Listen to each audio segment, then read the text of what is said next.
Hello friends, आज का topic जो है काफ़ी यूनिक है कि मैंने एनाटॉमी का एग्ज़ाम कैसे क्रैक किया या दिया। देखो जैसे हम फर्स्ट ईयर में आते हैं, फर्स्ट प्रूफ में आते हैं तो काफ़ी ज़्यादा हलचल रहती है इस ईयर में। अभी हम एडमिशन लेते नहीं कि हमारे सर में एग्ज़ाम आ जाते हैं। हम कभी सीनियर्स के पीछे भागते हैं, तो कभी बुक शॉप के पीछे भागते हैं, कभी मल्टीपल बुक्स लेते हैं, कभी वो बुक पढ़ते हैं, कभी लाइब्रेरी जाते हैं, मतलब पूरे पजल रहते हैं। अभी तक हमें ठीक से बुक्स का नाम नहीं पता होता और पेपर आ जाते हैं और जो हमारे फैकल्टीज़ हैं वो पढ़ाते चले जाते हैं और एनाटॉमी हमारे ऊपर से निकल जाती है।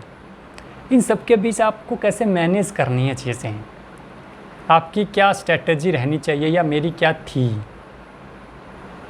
फर्स्ट ईयर में आप ये कोशिश करो कि आपके एग्ज़ाम्स निकल जाएं बस। मैंने भी ये किया कि फ़र्स्ट ईयर के आपके एग्ज़ाम निकल जाएं। हेलो फ्रेंड्स, आज का जो टॉपिक है वो काफ़ी यूनिक है कि मैंने एनाटॉमी का एग्ज़ाम कैसे पास किया।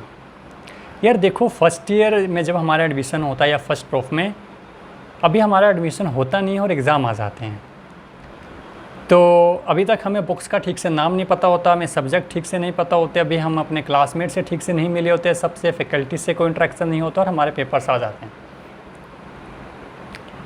इसके लिए आपको चीज़ों को बड़ी जल्दी भांप लेना चाहिए। आपका सीनियर्स के साथ इंटरेक्शन बड़ी जल्दी होना चाहिए। हम क्या करते हैं, सीनियर से इंटरेक्ट नहीं करते, अपने फैकल्टी से इंटरेक्ट नहीं करते, है ना। ये हमारी बहुत बड़ी मिस्टेक होती है, क्योंकि सीनियर्स आपको अलग अलग राय देंगे, आपके जो फैकल्टीज़ होंगे वो भी आपको अच्छे एडवाइस देंगे।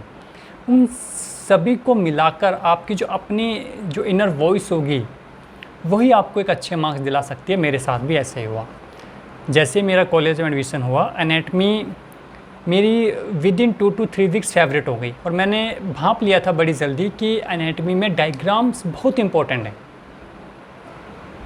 जितने आप डायग्राम बना लोगे आप उतनी ही बड़ी आसानी से एग्ज़ाम में पास हो सकते हो। बाकी आपको कुछ नहीं करना, ज़्यादा डेप्थ में पढ़ने की ज़रूरत नहीं है, सिर्फ डायग्राम्स और आपको पॉइंट वाइज लिखना है, कोई थ्योरी नहीं लिखनी, हिस्ट्री का पेपर नहीं है। Diagrams are very very important. 1 number का क्वेश्चन हो, 5 का हो, 15 का हो, 3 का हो, जो भी आपका पैटर्न हो, चाहे वो MBBS का हो, BMS का हो, BHMS का हो, जो भी आपका पैटर्न हो, एनाटॉमी में डायग्राम्स आर नेसेसरी। ये मैंने बहुत जल्दी भांप लिया था और इसी की वजह से मैं आसानी से पास हो गया विदाउट एनी टेंशन।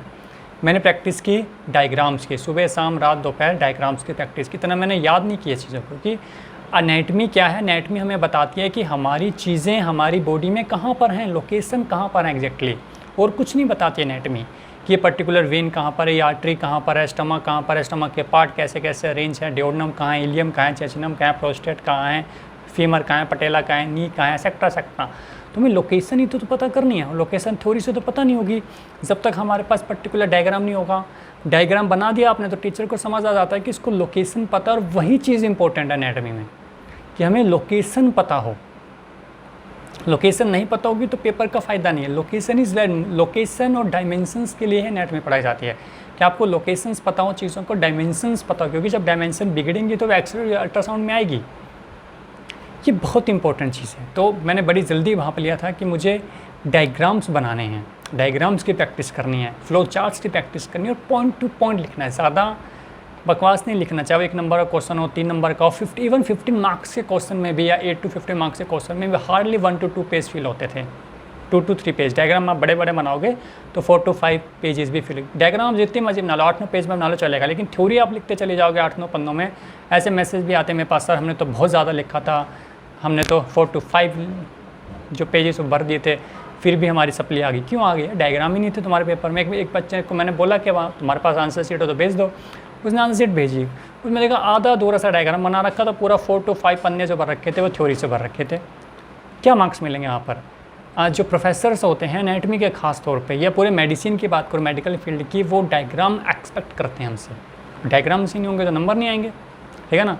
तो डायग्राम्स को भांप लो, मैंने भी वही किया और आसानी से पास हो गए, है ना। तो यहाँ पर आपको मल्टीपल बुक्स के पीछे नहीं भागना, एक एटलस होनी चाहिए आपके पास अच्छी से ना। एक एटलस हो रही, क्या विश्राम सिंह फॉलो कर लो, या BDC फॉलो कर लो।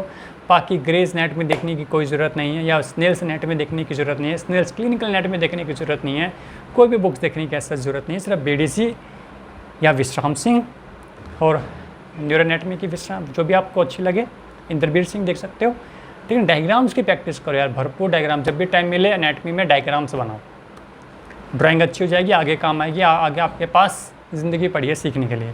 पर एनाटमी के लिए ये चीज़ें फॉलो करो, अच्छे मार्क्स से आप पास हो जाओ। Thank you.